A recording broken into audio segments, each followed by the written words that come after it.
Hello,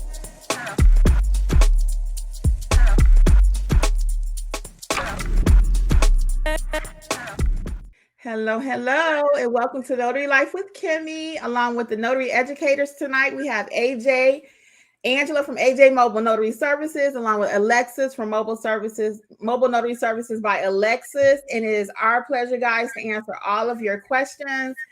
And we are want to welcome you to Notary Mentor Mondays. Yay! Hi, everyone, and those who will be with us on the replay.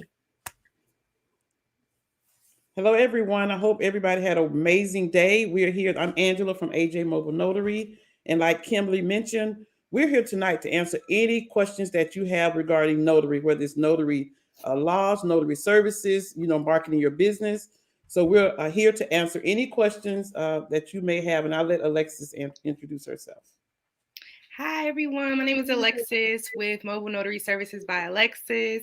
I am so excited. I hope you all get a lot out of our live tonight and ask your questions, comments, anything you want to know. It's an open field. We want you all to get a lot of knowledge out of this tonight. So one thing before we start, until we get the questions to popping, I just want to tell a little experience that happened to me last week, because when we're notarizing documents, there are a lot of different scenarios, situations, things that can happen. And so when you have real life experiences, then that can help you to see how to handle some things that may happen to you. So I notarized a document for a gentleman probably about 6 months ago. It was his father, actually.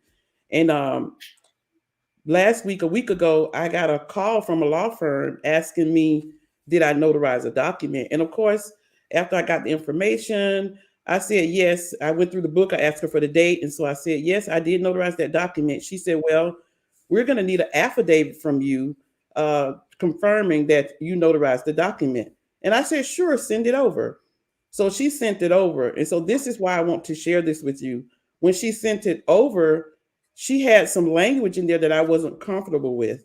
And I'm sharing this with you because if you get the request to sign an affidavit, of course you want to work with the lawyer or the attorney and sign an affidavit because you did notarize the person's document.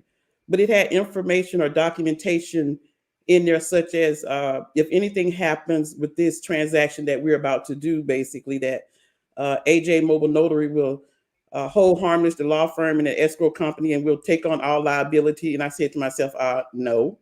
And so there was some more information about the document itself and the acknowledgement. So as notaries, we can't practice law. We can't tell a person your document is wrong, it's not set up correctly, you need to change this to this.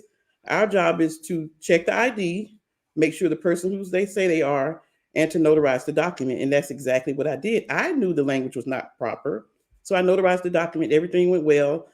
And so when the girl called me, or we were emailing back and forth, I said, well, I don't feel comfortable with this language. I said, I didn't create the document, so you're going to have to put something in this document to make sure that it says I had nothing to do with preparing this document.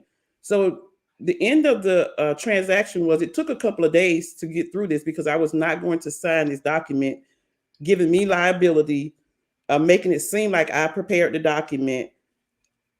So the end of the matter was, I took the document, I took out everything that was in the document relating to any liability or the document preparation. And I sent it back to her and I said, this is what I'll be happy to sign. I said, the only thing I'm signing is an affidavit stating that I saw this person in person, I checked his license, I notarized his signature, and I signed the document as a notary. I said, anything else having to do with any transaction that you're dealing with, I'm not putting anything in the document to notarize it. So I'm sharing this because that's all I was responsible for. So don't be intimidated if a law firm calls you and wants you to notarize an affidavit saying you notarized something. We can do that. But all that other extra language that has nothing to do with you, don't be intimidated to say, I'm not notarizing this because that has nothing to do with me. So that's just something that happened to me this past week, and I wanted to share it with everybody because don't be afraid to stand your ground and just, as a notary, yes, you signed the affidavit, but don't add all that extra stuff in there to make you liable for something that could happen in the future over a transaction that they are doing. And that's why a journal is so important. Even if your state does not require it, a journal is a must, a must, a must. I too have had attorneys reach back months later needing to confirm that I was the notary.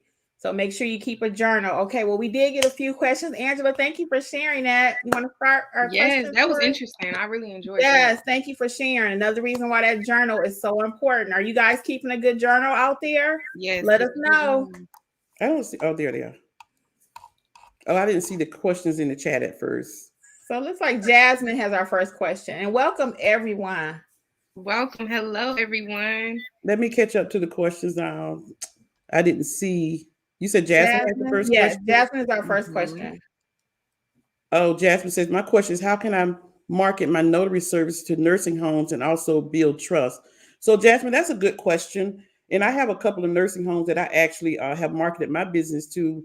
And I'll just share you what briefly what I did. I happened to see a guy in a van that had a nursing home logo on his van.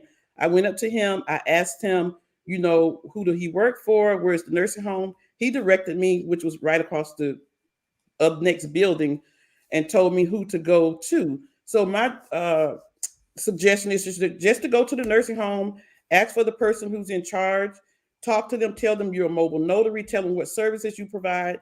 I even told the person that, if I'm the notary for your nursing home, I could give a discount, and I found out that she had 4 nursing homes.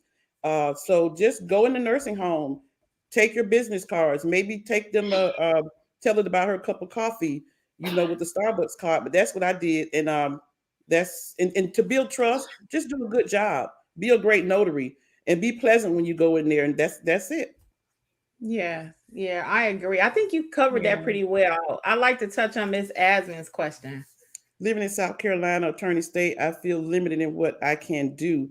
So, Ms. Asman, Georgia is also an attorney state, and Yeah. I don't know what type of training you've had or if you had any training, but you can make money in attorney state. First, you have to be a good notary and know how to do general notary work. After you've done that, then the training that you need is just to know what your state laws are regarding that, and also you have to sign up with different companies that will give you work in your state. There are a lot of companies that will give you work to go and sign loan documents, loan modifications in your state. So you probably just need to do some training to see how to get hooked up. And the NNA, has information where you have to be have a E&O insurance, and you have to have a background check in order to be a notary signing agent or to assist companies with signing loan documents. So you can make money living in an attorney state. We all loan signing agents, and we all make money living in the state of Georgia, which is Yes. a attorney state. Yes, Miss Yes. Asmin. And also check into your pricing. You may need to learn how to price your jobs, your general notary work in South Carolina. We have had many students come through our classes, and after we teach them how to price, you can make money in an attorney state. And I know you can make money in South Carolina. So Mm-hmm. check out my videos on pricing. If you need overall training, check us out at Mm-hmm. Notary Educators LLC. And again, once you learn how to price your services, you will be Mm-hmm. fine. Yeah. Alexis, you want to add something to that? Yes. So please, please, please don't let that deter you. We live like they said, we live in an attorney state and we all make money. Yes, you are limited in a sense to what you can do, but there's always, I don't want to say ways around it, but it's always a way that you can still make money and do what you do. So don't let that deter you. Like Angela was saying and what Kimmi was saying, get you some training. We offer training at notaryeducatorsllc.com. We have a lot of information about living in an attorney state and what you cannot do, and good tips and tricks, ways around you living in an attorney state. But don't let that deter you. You can still make Mm-mm. good money and you Yeah. can still be very successful as a loan signing agent. Yeah. Check Yeah. out those videos on how to price your services. I have about maybe 4 or 5 actually. Yeah. And How they're to very price. detailed, so you should be able to get good information from those videos. Very Yes, detailed. ma'am. All right. Thank you for that question. And Pamela welcome. J has a question. When ordering business cards, can you use the name of your choice until becoming an LLC or registering your business? I'm ready to start general notary work signings, and I want to see what I can temporarily put. So, Pamela, the first thing that I suggest about that is to make sure that whatever name you're going to use for LLC is available on your Secretary of State website. So you need to check the name first to make sure the name that you're going to use is going to be available. So what I did, and you're going to have to make the choice for yourself, is I just went to Office Depot and got some cards, some temporary cards with my name on it before the LLC. I got about 50 cards. And so by the time my business cards got back, my official business cards got back, I had a few left and I didn't have to spend a lot of money on cards with a different name or without my LLC. So that's what I did. So I don't know if Kim or Alexis have any suggestions about that.